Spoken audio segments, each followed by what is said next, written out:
Praise the lord. ప్రియమైన సహోదరులందరికీ mirror of Christ తరపు నుంచి శుభాలు. ప్రియమైనటువంటి వాళ్ళారా, మీరందరూ బాగున్నారని విశ్వసిస్తున్నాం. ప్రతిరోజు డైలీ వాగ్దానం ద్వారా ఎంతగానో ఆదరించబడుతూ ఉన్నారు కదా. తప్పకుండా అనేకులకు షేర్ చేయండి. మరి ఈ యొక్క టీవీ పరిచర్యలో సహకారులుగా ముందుకు రండి. అలాగే the mirror of Christ new YouTube ఛానల్లో మధ్యాహ్నం 2 గంటలకు ప్రతిరోజు లైవ్ ఇస్తూ ఉన్నామండి. మీరు బలపడుట నిమిత్తమై మీ కట్టబడల సమస్యల నిమిత్తమే భారం కలిగి ప్రార్థన చేద్దాం రండి. అక్కడ మీరు ఖచ్చితంగా దేవునితో కలిసి ఆరాధించినప్పుడు, దేవుని మాటలు విన్నప్పుడు మీ కుటుంబాలలో ఉన్న బంధకాలు తెంపివేయబడతాయని చెప్పడానికి సంతోషిస్తున్నాను.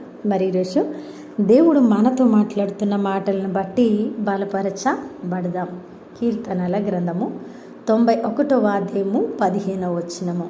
శ్రమలో నేనతనికి తోడై ఉండెదను. దేవునికి మహిమ కలుగునుగాక. ప్రియ దేవుని బిడ్డ, ఈరోజు నీ శ్రమ, వేదన, వ్యతిరేక పరిస్థితి, కట్టబడని స్థితిగతులు అన్నిటిని బట్టి, నువ్వు శ్రమ పడుతున్న పరిస్థితులను బట్టి నీ దుఃఖాన్ని ఎరిగిన దేవుడు మాట్లాడుతున్న అద్భుతమైన మాట ఏంటో తెలుసా? శ్రమలో నేను అతనికి తోడై ఉంటాను, శ్రమలో నేను ఆమెకు తోడై ఉంటాను.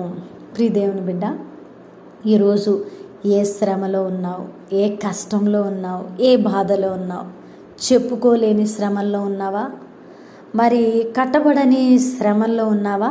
అవి ఏవైనా సరే, ఆ శ్రమలో నీతో పాటు సర్వశక్తిమంతుడైన దేవుడు కూడా ఉన్నాడని, ఆ శ్రమ నువ్వు మాత్రమే కాదు కానీ ఆత్మీయంగా నీకు తెలియకుండా ఆ బాధను ఆయన కూడా అనుభవిస్తూ ఉన్నానని, ఆ శ్రమలో తోడయి నీకు సమాధానాన్ని ఇవ్వడానికి, నిన్ను అడుగులు ముందుకు వేయించడానికి, విశ్వాసంలో నిలబెట్టడానికి ఆయన సహకారిగా నీ వెన్నువెంటూ ఉన్నారని మరొక మారు జ్ఞాపకం చేస్తూ మాట్లాడుతున్న అద్భుతమైన మాట ఇది.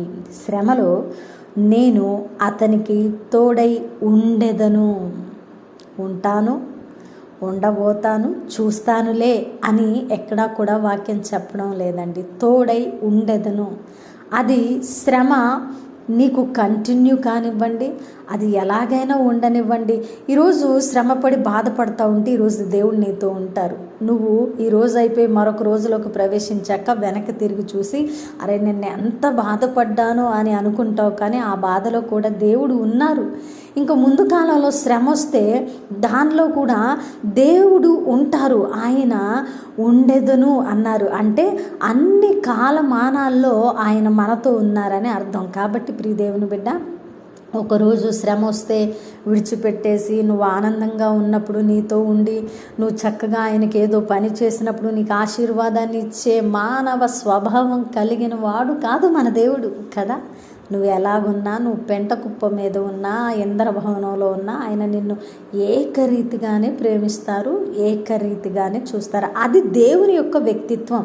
కాబట్టి దేవుడు మనకు శ్రమలో తోడై ఉన్నాడు, ఆశీర్వాదంలో తోడై ఉన్నాడు, ఆనందంలో తోడై ఉన్నాడు, ఉన్నత స్థితిలో తోడై ఉన్నాడు, లేమి కలిమి బాధల్లో కూడా తోడై ఉన్నాడు. కాబట్టి ఆయన తోడై ఉన్నాడని సంతోషిస్తూ, శ్రమలో మనకు సహాయకారిగా మన దేవుడు ఉన్నాడని నమ్మి, మనుషుల కంటే అధిక సహాయం మనం కలిగి ఉన్నామని విశ్వసించి శ్రమను జయించటానికి అడుగులు ముందుకు వేద్దాం.